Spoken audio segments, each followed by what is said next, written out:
जय हिंद बच्चों, विराट ज्ञान में आपका स्वागत है। आइए आज हम सर्किल वृत्त शुरू करने वाले हैं और वृत्त का जो डेफिनेशन है बहुत रोचक है। वृत्त अर्थात सर्किल, सर्किल किसे कहते हैं वही तो मैं आज बताने वाला हूं कि सर्किल क्या है, व्हाट इज ए सर्किल, वृत्त क्या है। बहुत ही इंपॉर्टेंट टॉपिक। आप देखते हैं किसी घोड़े को एक खूंटे पे गाड़ दीजिए, वो जितनी दूर तक चारों तरफ घूम करके घास खाए वही वृत्त है।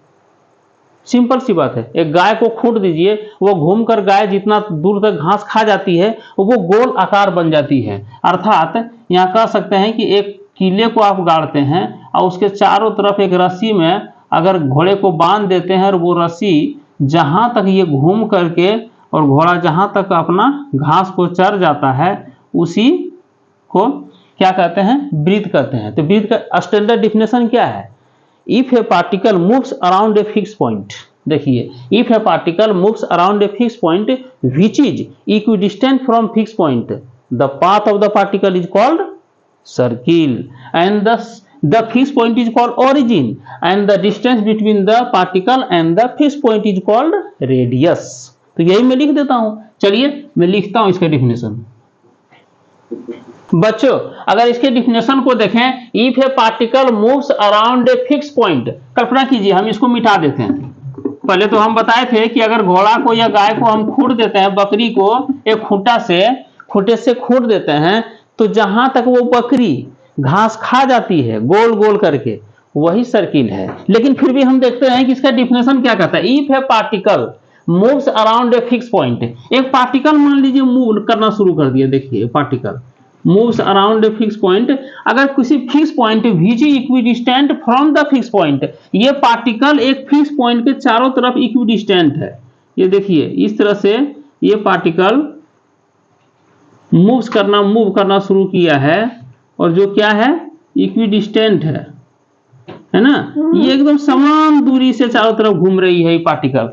यही तो सर्किल है। और यही तो सर्किल है किस प्रकार से, जिस प्रकार से हम इसको देखते हैं कि गाय जब घास खा जाती है, बकरी घास चर जाती है, अगर घोड़े को खूंट दिए एक खूंटे से तो वो भी जितना दूरी तक अच्छी तरह से घास खाता है वही सर्किल है। बहुत ही सिंपल है। और ये सर्किल को ये 2 डायमेंशनल है, ये 3 डायमेंशनल नहीं है, ये 2 डायमेंशनल है। गोला 3 डायमेंशनल होता है, ये 2 डायमेंशनल है। तो चलिए यहाँ पे आप क्या कह रहा है, fix point the path of the particle is called a circle. जो रास्ता बना है पार्टिकल का, यही रास्ता पार्टिकल का बना, यही क्या कहलाता है, सर्किल कहलाता है। यही रास्ता बन गया पार्टिकल का, है ना, पाथ।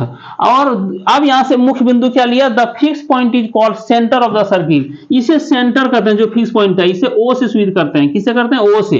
तो ये ओ से स्वीट किया जाता है सेंटर ऑफ द सर्किल से। और the distance between the fix point, the distance यहां से फिक्स पॉइंट से और path of the fix point and the particles path यहां से यहां से यहां, जहां से जहां लेते हैं, जितना ले सकते हैं, हजारों करोड़ों जितना ले सकते हैं, सारा क्या है, ये रेडियस कहलाता है। Fix point is called radius. और इसे आर से स्वीट करते हैं। देखिए आर किसे कहते हैं, डिनोटेड बाय आर। तो रेडियस का आर कहां से लाए, क्योंकि रेडियस जो लिखते हैं, रेडियस का फर्स्ट लेटर क्या है, आर है, इसीलिए इसे आर से स्वीट करते हैं।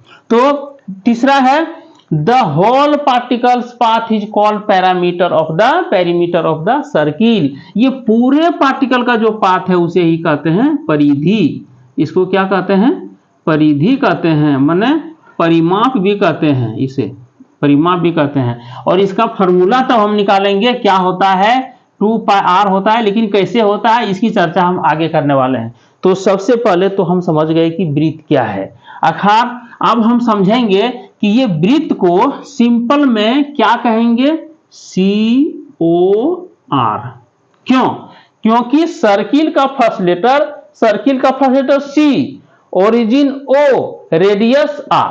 तो जब भी वृत्त लिखना हो, अगर 2 वृत्त लिखना हो तो क्या लिखेंगे, CO1 R1, CO2 R2, ये लिखेंगे। अगर 2 वृत्त बना रहे हैं, दोनों का अलग अलग त्रिज्या है, यहाँ O1 दिए और यहां से यहां तक R1 है, यहाँ O2 दिए और यहां से यहां तक R2 है, तो दोनों का अलग अलग लिखने का तरीका है। ये COR1 है और ये COR2 है, CO2 R2 है और ये CO1 R1 है। तो इस प्रकार से हम वृत्त को अच्छी तरह से जब 2, 3, 4 लिखने की जरूरत पड़ेगी तो उसमें हम लिखेंगे।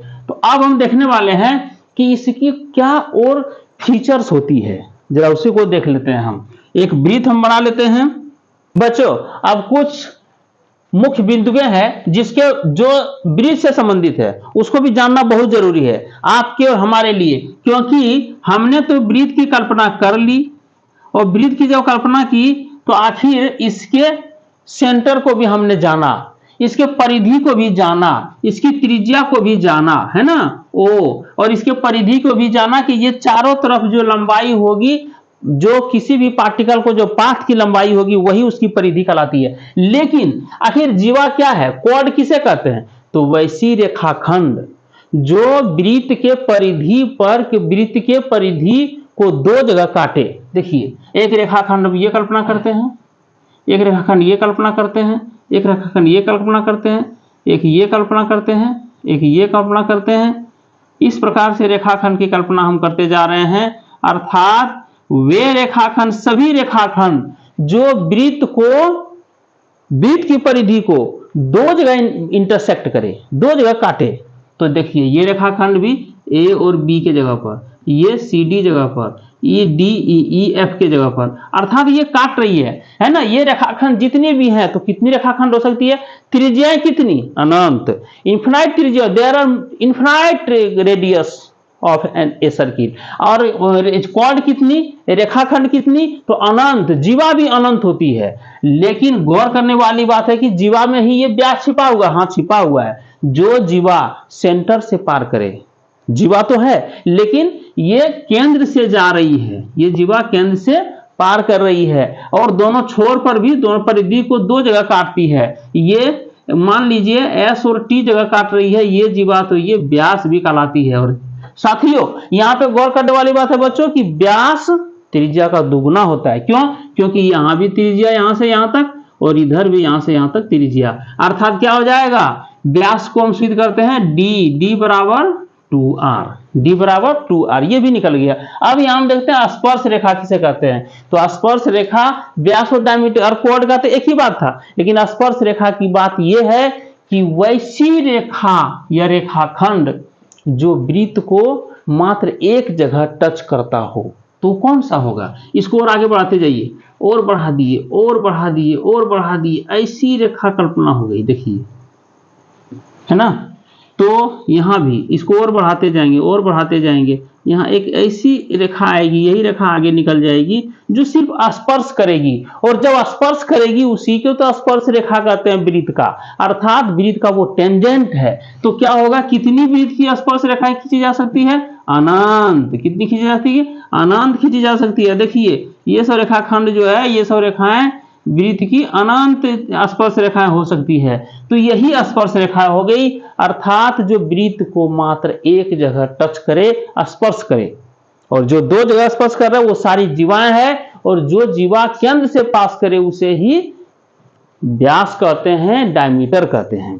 तो इसे भी नोट करना बहुत जरूरी है। इसके बाद जो वीडियो आने वाला है उसमें सारा सूत्र हम इसमें बताने वाले हैं, इसीलिए बने रहिए हमारे वीडियो के साथ। और नए वीडियो के साथ मैं पुनः हाजिर हो रहा हूं वृत्त का फुल एपिसोड लेकर के। इसमें तत्काल इतना ही रोकता हूं। तो चलिए नए वीडियो के साथ। अगर हमारे चैनल पर पहली बार है, चैनल को लाइक सब्सक्राइब शेयर करना मत भूलिएगा। ये वृत्त का पार्ट 1 है, अगले पार्ट 2 लेकर के मैं हाजिर हो रहा हूं। जय हिंद बच्चों, जय भारत।